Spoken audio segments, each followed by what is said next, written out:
एक बार की बात है, स्वामी विवेकानंद जी को एक नदी पार करनी थी और वे उस नदी किनारे खड़े हो गए।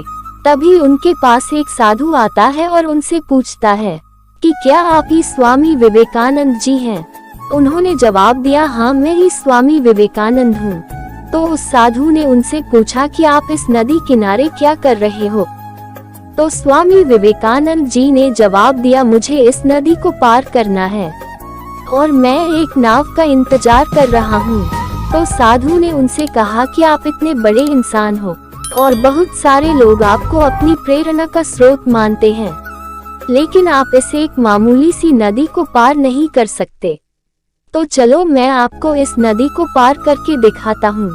साधु ने उस नदी के पानी के ऊपर चलकर पार किया और फिर से वापस चलकर वह साधु स्वामी विवेकानंद जी के पास आया और बोला, देखो मेरे पास इतनी शक्ति है, इतनी ज्यादा पावर है, उसके बाद भी मुझे कोई भी नहीं जानता, लेकिन तुम्हारे पास ऐसी कोई शक्ति नहीं है, तब भी तुम्हें सारी दुनिया जानती है। ऐसा क्या है तुम्हारे अंदर जो तुमको सारी दुनिया जानती है और लोग तुम्हें अपनी प्रेरणा का स्रोत मानते हैं?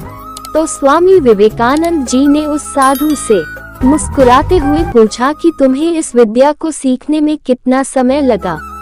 तो साधु ने जवाब दिया, 15 साल। इतने में ही स्वामी जी की नाव आ गई और स्वामी विवेकानंद जी ने उसे अपने साथ नाव में बैठाया और नदी पार की।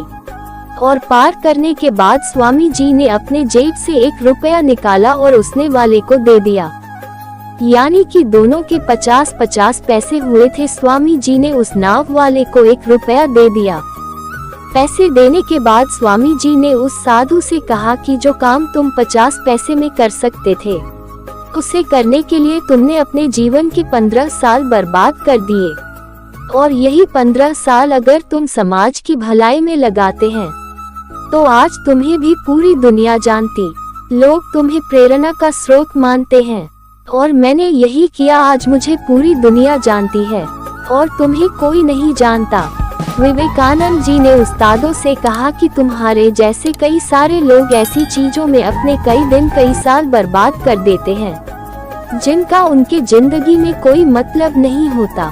इस दुनिया में जितने भी लोग हैं उन्हें उतना ही समय मिलता है जितना आपको, इतने में ही कई लोग बड़ी बड़ी ऊंचाइयों को हासिल कर लेते हैं जिसका आप अंदाजा भी नहीं लगा सकते, क्योंकि वह लोग अपने कीमती समय को उस जगह लगाते हैं जहां पर उसका कोई मतलब निकले, और ऐसा ही आपको भी करना चाहिए।